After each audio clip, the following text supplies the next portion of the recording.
The Paducah High School principal and basketball coach has been placed on administrative leave. News Channel 10's Colleen Nelson joining us now live in the news center with the details. Colleen. Well, Stacey, it all started back in December when some students came forward with allegations of inappropriate relationships with Jay Cantrell. After a 2-week investigation by the Texas Rangers, Cantrell was arrested. The Department of Public Safety says he was picked up on 4 charges of indecency with a child and 1 charge of sexual assault. A statement on the Paducah ISD website confirms Cantrell has been placed on administrative leave during the investigation. He is currently free after posting a $200,000 bond. Paducah ISD board members say they will be meeting this evening at 7:15 to consider the termination of Cantrell. Join us for the news at 10 for the latest details. Reporting live in the news center, Colleen Nelson, News Channel 10. Thanks, Colleen. Well, we'll have another frigid night ahead, but expect a warm-up to begin tomorrow. Let's send it over to Chief Meteorologist Doppler Dave Oliver live in the Storm Track Center for our first look at the Supercast. Good evening, Dave. Good evening. We do have some good news on temperatures tomorrow, but tonight the news not all that good. It's going to be in the deep freeze once again. This powerful surge of Arctic air, let's take a look at this warning map across the country, continues to plague about the eastern half of the country. We're getting off easy compared to some of these places like Chicago and Minnesota and on up around the Great Lakes where they have wind chill warnings, wind chills that could go as low as 50 below out of this Arctic air. Compared to that, you know, temperatures in the 20s and 30s, now we can deal with that. Now St. Louis is 2 below 0. We've just come down to 25 in Amarillo. It is going to be cold. Skies are clear. The wind has come out of the southwest. It's not all that strong, 5 to 10. It will add a little wind chill, but that's going to help temperatures from bottoming out quite as low as they went here this morning. Now, let me show you what we're tracking over the next couple days. Kind of a wishy-washy forecast. Winds will flip from the southwest tomorrow, allowing a warm up to around 50. Back out of the north, it looks like as we get into Wednesday and Thursday, there are a couple more cold fronts. We're just going to be in and out of cold air for the next couple days. And we're going to watch a couple disturbances moving our way that could bring a little moisture or a little precip. Right now, the waters are kind of muddy on that, but it does look like the temperature profile is getting a little better for us, and I'll talk more about that in detail coming up. Now back to news. All right, Dave, thank you. Even though the IRS won't start processing tax returns until January 31st, you may want to consider filing now.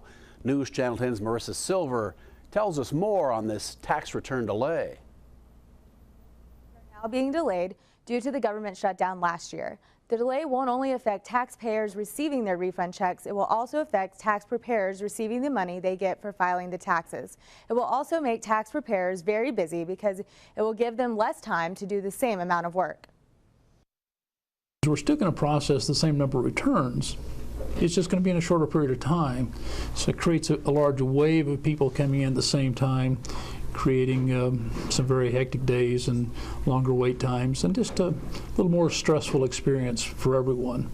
Williams tells us you can help them and yourself out by coming in now to file your taxes so you don't get caught up in the wave of people coming after January 31st. If you do file now, then your taxes will be in line and ready for the IRS when they start processing them. Reporting in the studio, Marissa Silver, News Channel 10.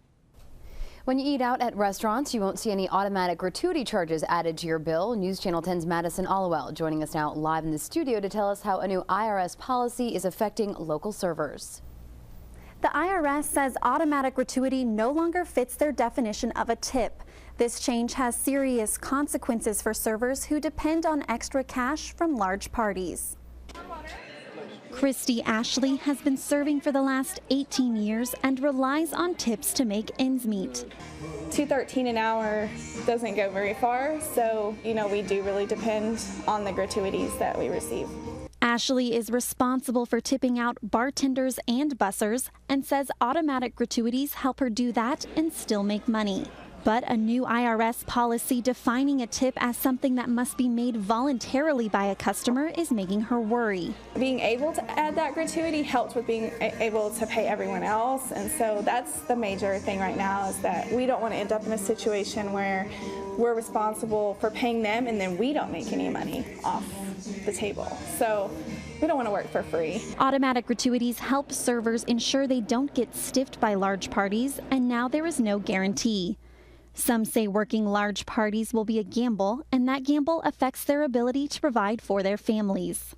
It means taking care of my daughter. I'm a single mom, so I just, that's money that I could use to take care of her and be able to provide a better life for her. So taking a gamble with our income is hard because we never know. Restaurants can charge a service charge for large parties, but servers will be taxed for the added-on gratuity, and they won't see that extra cash until their paycheck. Some say this stipulation cancels out the benefits of a service charge in the first place. To combat tipping problems, some restaurants are adding a suggested gratuity to the bottom of bills. Reporting live in the studio, Madison Allowell, News Channel 10. News Channel 10, live at 5. And a warrant has been issued for a man believed to be involved in a shooting at a local business last week. News Channel 10's Colleen Nelson joins us live in the news center with the details. Colleen? Amarillo police say a warrant was issued this afternoon for the suspect involved in a shooting at Amarillo Gold and Silver on Western Street. Police say Jason McKay is the alleged shooter who injured Curtis Fowler last week. Fowler was sent to the hospital with gunshot wounds but has since been released.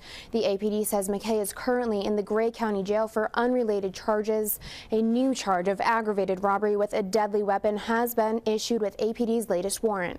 Reporting live in the news center, Colleen Nelson, News Channel 10. A Wednesday evening shooting left one person dead and another in jail. Borger police say around 6:30 yesterday they responded to 918 Nelson Street where one person was found dead. Officers took another man on scene into custody. According to the Borger News-Herald, a family member confirmed to them the victim was 47-year-old Herschel Brian Moffitt, and the suspect is the victim's son, 23-year-old Kai Moffitt. Amarillo police need your help locating a woman wanted out of Potter County. 28-year-old Brandy Liebisch is wanted for probation violation stemming from a possession of controlled substance charge. She's described as being 5 feet 6 inches tall and 115 pounds with brown eyes and brown hair. If you have any information that could lead police to an arrest, call Amarillo Crime Stoppers at 374-4400. A reward is being offered if your anonymous tip leads to an arrest. If you are looking to take advantage of the nice weather outside, today and tomorrow will be your last chance before winter returns over the weekend. Chief Meteorologist Doppler Dave Oliver has the details in the Storm Track Center. Hey there, Dave. It won't be long before temperatures really take a nosedive on us. Tomorrow temperatures are up, but the wind is going up also. Today was a pretty nice day. Let's see how we're doing currently with temperatures. We're up near the 50-degree mark. We've just started back down. We're at 48, so for early January, temperatures pretty close to normal here for today. Lots of sun, and the wind has started to shift back out of the southwest a little bit. Not too strong today, but we have a trough of low pressure that's going to strengthen tomorrow, so those winds will be going up. I'll tell you what we expect on gusts when I come back in a few minutes, but it will be a blustery day. At least temperatures go up along with the winds, but that will change also as we get a series of cold fronts in here. The first is coming in Saturday, so that's going to drop temperatures quite a bit, and then we get a reinforcement of just major Arctic air getting in here. That's going to be late Sunday into Monday and Tuesday. So we'll talk about deep freeze temperatures, perhaps a little chance of snow in there also. All that coming up in a few minutes. Now back to news. Thank you, Dave. Dozens of tax provisions expired with the new year, and one of those will affect teachers in our area. News Channel 10's Molly Allen joins us live in the studio with details on the tax break that will no longer be available for teachers. The above-the-line deduction for teachers was a tax break available for teachers and educators to use for materials in their classroom. The tax break has been around for almost 10 years. We spoke with a local certified public accountant who says there may be a chance for teachers to have this tax break in 2014. We've had, in my business, we refer to them as extender provisions, where they come in and say, yeah, we're going to keep this deduction in place for another year or 2 years or 5 years or whatever. And with the year-end rush, they haven't gotten around to doing that.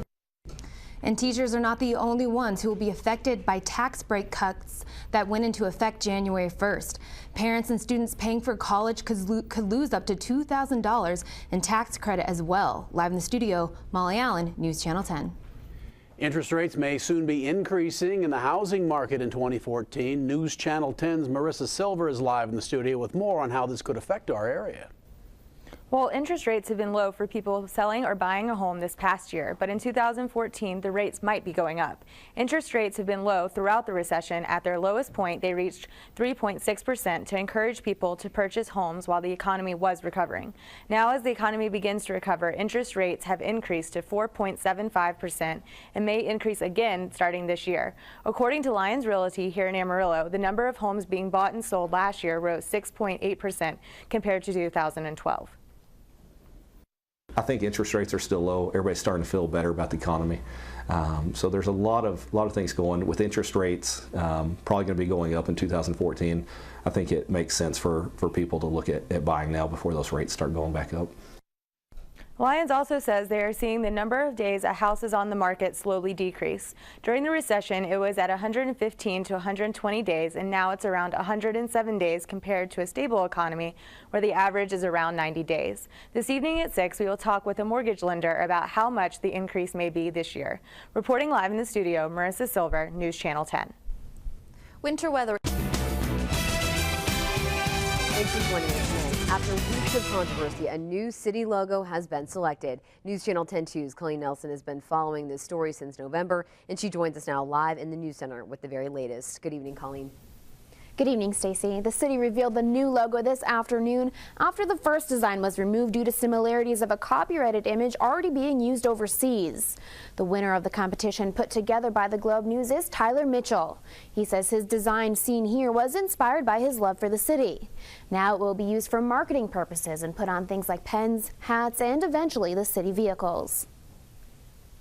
It was important to have a logo to present ourselves in a professional manner. You know, the city sells itself like any business sells itself, and we needed something to move forward, and we thought a 100-year anniversary was a good time to do that. To make sure this design did not run into copyright issues like the original one, it was presented to a panel of professional judges and reviewed by a trademark attorney. When we asked city spokeswoman Sonia Gross for an on-camera interview, she declined, saying she is glad the whole process is over with. Reporting live in the News Center, Colleen Nelson, News Channel 10-2. Thanks very much, Colleen. 2 men have been arrested following a reported kidnapping and assault early this morning. Just before 5, police say a man was taken from his home in the 2900 block of Wichita to a home 2 blocks away, where he was assaulted and shot multiple times with a BB gun. The victim was able to escape and find help from neighbors down the street. Police and SWAT arrested suspects in the 2700 block of Wichita this afternoon. The suspects' names have not yet been released, but both are charged with aggravated assault, and one faces an additional charge of aggravated kidnapping.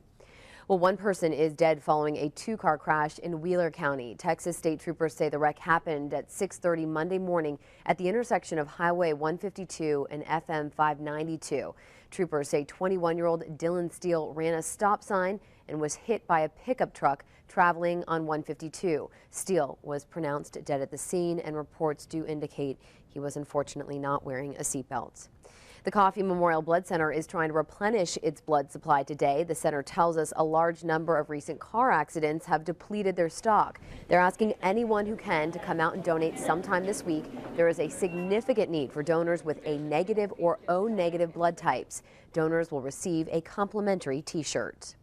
Surveillance photos have now been released from a convenience store robbery we told you about yesterday. Police say that this man entered the Tootin' Totem at Hillside and Bell just before midnight Sunday, wielding a knife and demanding cigarettes and cash. Now, if you have any information that could lead to the arrest of this suspect, you're asked to call Amarillo Crime Stoppers. That number for you, 374-4400. Millions are being hit with a winter storm that is making commuting a nightmare. This is the second major blast of cold weather to come down from Canada, leaving Midwest and the East Coast in an icebox until the weekend. Daniel Nottingham reports from Washington, D.C. Snow shovels and plows are getting a workout from the Midwest to the Northeast.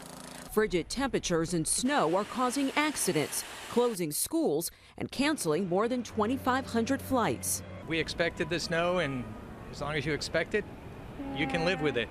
Indiana officials temporarily shut down this 60-mile stretch of Interstate 65 because of icy conditions and several accidents. It was rough going in several states for those trying to get to and from work. Snow in Washington, D.C. delighted tourists from Southern California. You know, we have the palm trees and the beach, so this is a very nice different side of weather for us. But others visiting the nation's capital were not happy to see much of the city shut down. We were supposed to tour the White House, tour the Capitol, things like that. We haven't been able to do it because all the government offices are closed.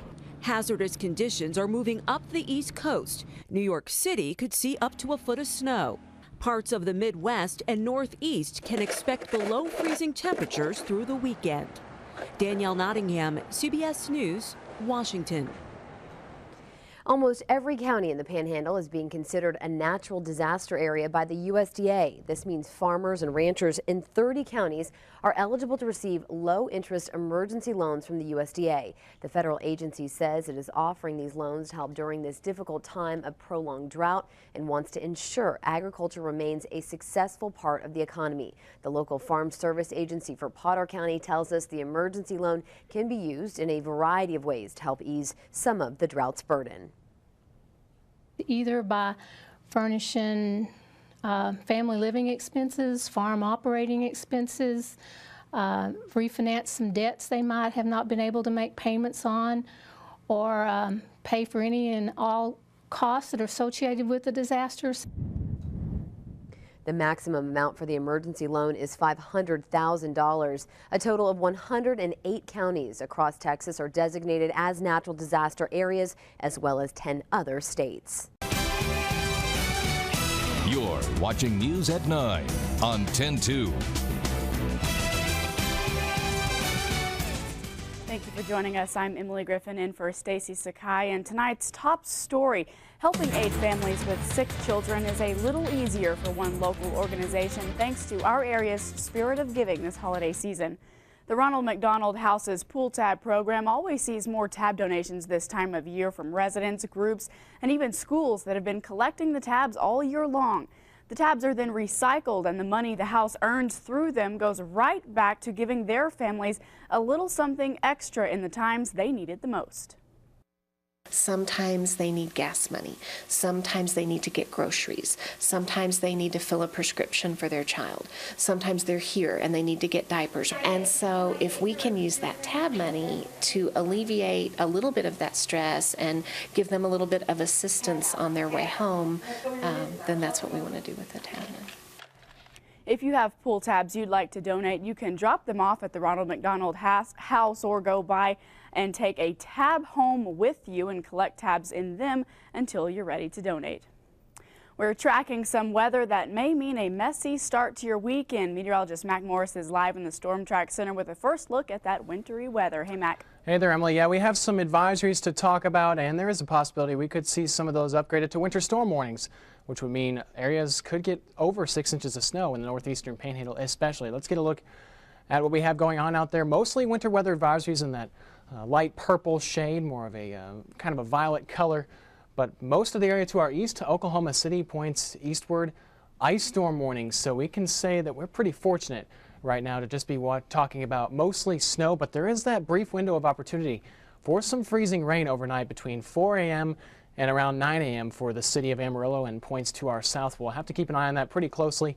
Most of the precipitation is off to our southeast and the southeastern Panhandle, but temperatures right now are sitting in the 30s. And this area of low pressure off to the east of us is what's going to affect us. And as that moves in, it's going to move just in the southeastern part of the Panhandle. And that's going to bring us our best opportunity for some accumulating snow. Some of it could be heavy at times, especially late tomorrow morning through the early afternoon hours. So if you're going to be out there traveling, please take it safe, take it slow. We'll get a full look at that forecast in more detail in just a little bit, but now back to you. All right, thank you, Mac. Police are still seeking a suspect and a vehicle involved in last night's robbery at the Comfort Suites on Western Plaza Drive. Witnesses tell police a man entered the Comfort Suites around 7:15, pointed a gun at the clerk and demanded money from the cash register.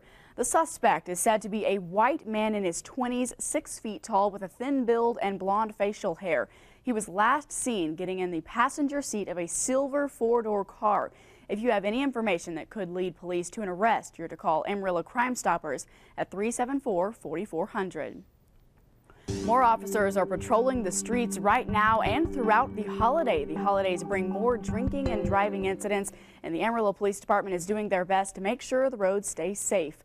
Recently, the city of Amarillo was approved for a traffic enforcement grant from the Texas Department of Transportation. This grant will pay for extra officers to patrol and focus on impaired drivers during this holiday season. We spoke with Sergeant Brent Barbie about how impaired driving can easily turn a holiday celebration into a tragic situation. At the very least, you could be dealing with a arrest, loss of your driver's license, time in jail, impound fees, attorney's fees, many other complications that go with the loss of your driver's license and embarrassment and all that. And then you look at the other end of the scale and you have the loss of human life, the waste of human life that comes with traffic accidents. And it's all imminently preventable. Sergeant Barbie says we've had about 30 people die in Amarillo so far this year in traffic accidents, and of those 30, 13 were drug or alcohol related. Local surgeons are bringing new business to Amarillo and the largest facility of its kind to the region. Doctors and staff of Amarillo Oral Maxillofacial Surgery will be moving to a new location. Contractors broke ground on the new 14,000 square foot facility on Soncy this week. The surgical center will employ around 30 people from the area and offer the latest technology in oral surgery. The new facility is set to open in October of 2014. The Roosevelt County Clerk's office was closed today due to the resignation of the county clerk and her chief deputy. The county manager says they both resigned for personal reasons, but adds the county clerk had expressed concern over the new same-sex marriage law many months ago. The county will now have to appoint a new county clerk in order to reopen the office. The County Commission has an emergency meeting scheduled for 8 a.m. on Monday, the 23rd, and they will appoint someone to fill the vacancy of that office. And then once that person is appointed, then they have the opportunity to appoint a chief deputy. The appointed county clerk will serve until one is elected next November. The elected county clerk would take office in January of 2015.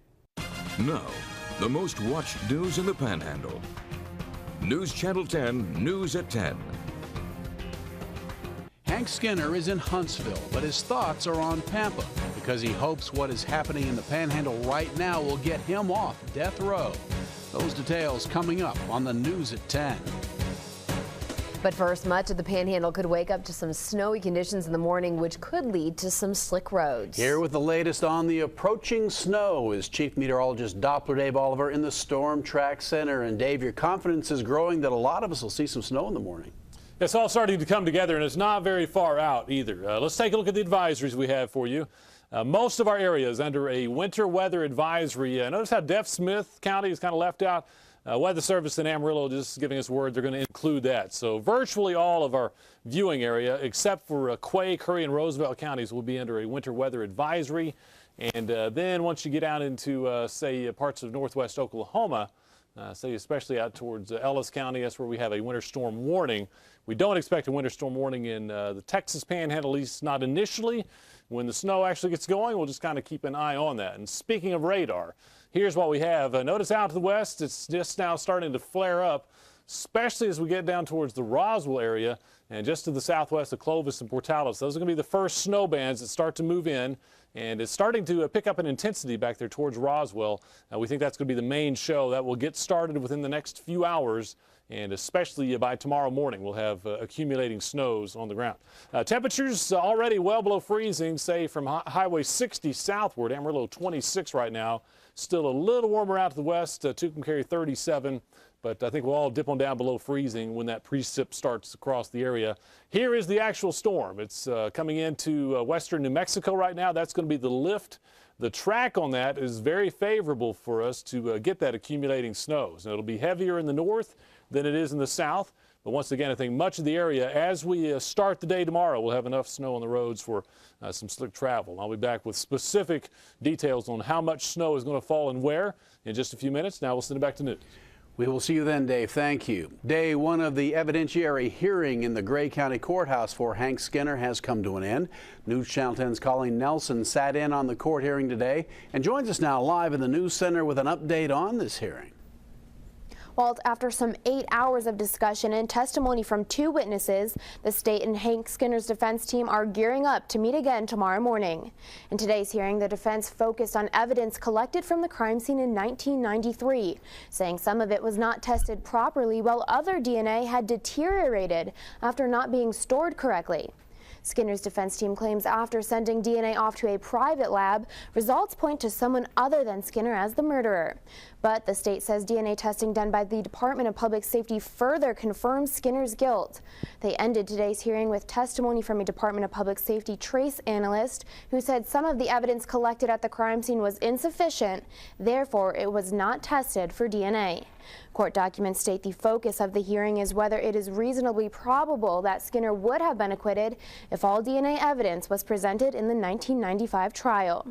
We'll be back at the Gray County Courthouse tomorrow to hear testimony from the state's second witness, who is said to be a DNA expert with DPS. Reporting live in the News Center, Colleen Nelson, News Channel 10.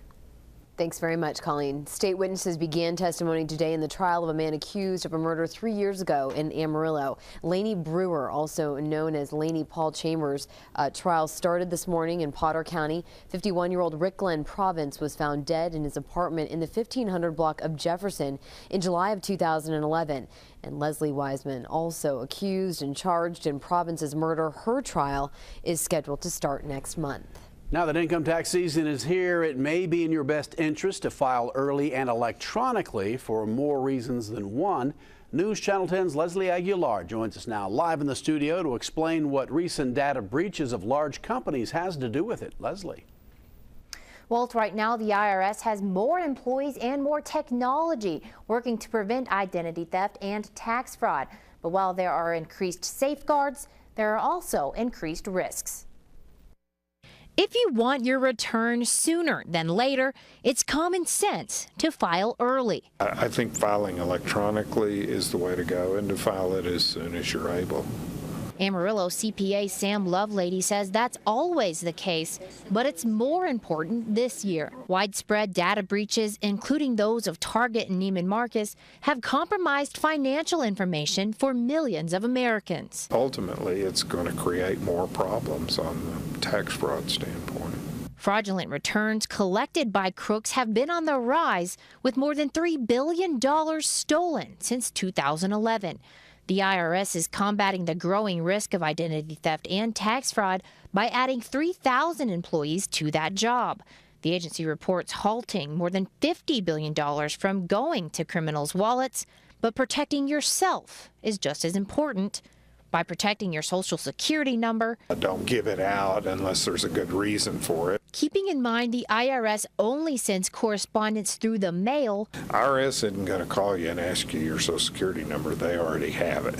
and checking your credit report annually. Just be suspicious. If you believe you could be a victim of tax fraud, you can alert the IRS by filling out a Form 14039, which can be found on their website. Reporting live in the studio, Leslie Aguilar, News Channel 10. Thanks, Leslie. Well, police are continuing to search for a man who robbed a local credit union this afternoon at around 5. A man went into the Texas Plains Federal Credit Union near 8th and Madison. He claimed to have a gun and demanded cash from the employees. The suspect left with cash and was seen traveling on Southwest 8th in a white pickup.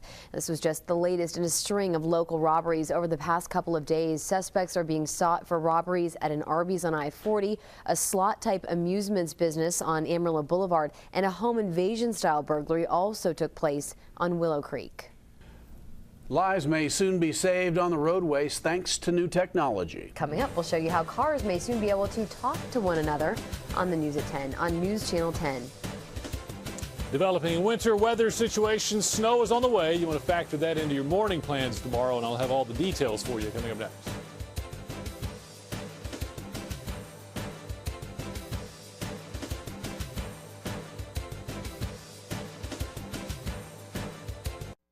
Now, the most watched news in the Panhandle.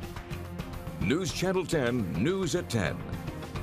An undercover operation ends with the arrest of this area retail clerk. Police say what he was selling wasn't in the store's inventory. Details in tonight's top story.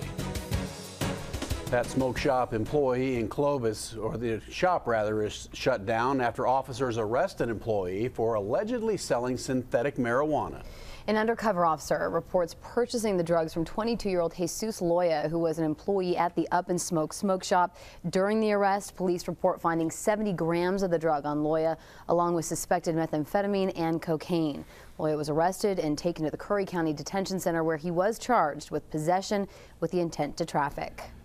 Paducah High School principal and head basketball coach has been terminated from his position, according to our sister station in Lubbock. News Channel 10's Colleen Nelson joins us now live in the News Center with the latest details surrounding this case. Colleen. Well, the Paducah School Board met tonight to discuss Jay Cantrell's position at Paducah High after he was accused of having inappropriate relationships with students. He was the principal of Paducah High and the school's head basketball coach. But now Jay Cantrell has been terminated. Allegations of inappropriate relationships with students were brought to the attention of the Texas Rangers on December 21st. Less than 2 weeks later, Cantrell was arrested. On Friday night, he was booked into the Terry County Jail, but was later released after posting a $200,000 bond. The Texas Department of Public Safety says Cantrell was arrested on 4 counts of indecency with a child and 1 count of sexual assault of a child. A statement posted on the Paducah ISD website confirms Cantrell had been placed on administrative leave during the investigation. If convicted, Cantrell could face up to 99 years in prison. This isn't the first time Paducah has had trouble with teachers. Back in 2010, Paducah's basketball coach Charles Wilson pled guilty to a charge of an improper relationship between an educator and a student. Reporting live in the News Center, Colleen Nelson, News Channel 10. Doppler Dave Oliver says the forecast this week will be a tricky one because of some sloshing air. Let's join him now live in the Storm Track Center with those details. Dave. Gotta hate it when the air sloshes, Walt. We have some cold Arctic air that is on top of us right now. It'll move out for a little while tomorrow, then it's going to move back in, and we'll just be kind of on the edge of it. So it's kind of a tricky outlook, but let's see how we're doing tonight. Scanning around the last couple of nights, we've had at least a little light snow around, but tonight things are all quiet, all clear, so I don't think you'll have to, dust the snow off the car in the morning. But it is going to be cold. In fact, we're at 20 degrees right now. We'll probably hover in the teens. We'll drop off a few more degrees here for the next few hours. Now, here's what happens the next couple days. Tomorrow, we get around to a little more downslope wind. The cold Arctic air is going to retreat a little bit, kind of pull back into the Midwest, but it's not moving very far away. So next little shot of cold air moves back in on Wednesday. That will drop temperatures, and then we're going to watch an upper level system. Now, our computer model's having a tough time agreeing on that. One kind of bringing it north, one south, but there's going to be at least the potential for a little rain or maybe a little snow in here later on this week. We'll just have to kind of fine tune that. But tomorrow does look like a day we get to enjoy at least what looks to be a brief warm up. So we'll be happy about that, and I'll fill you in on the details coming up. Let's send it back to news. Thanks, Dave. Restaurants can no longer charge customers an automatic gratuity. The IRS says a new policy defines a tip as something that is voluntarily made by the customer and cannot be dictated by a company. The policy is shaking up servers and has some worried about making ends meet. I'm a single mom, so I just, that's money that I could use to take care of her and be able to provide a better life for her. And there's a lot of servers out there that are trying to provide for their families, and so that, when you have a poor day and people don't tip according to sales, then that kills our income. Restaurants can charge a service charge for large parties, but servers will be taxed for the added gratuity, and they will not see that extra cash until their paycheck. Some say this stipulation cancels out the benefits of a service charge in the first place. If you're counting on a quick tax refund, you should consider filing your taxes soon. The government shutdown last year means the IRS will start processing returns 10 days later than normal, and that'll start on January 31st. This will delay your tax refund, but a local tax service says once it's processed by the IRS, you should have your check in about 21 days. And they add you don't need to wait until January 31st to file. Encourage everyone to continue to come in as soon as they have their stuff together. even though the return may not be processed by the IRS, we can get it done, get it completed, get it transmitted, get it in line to be processed. Williams tells us tax preparers will be very busy this year because they will be having to do the same amount of work in less time.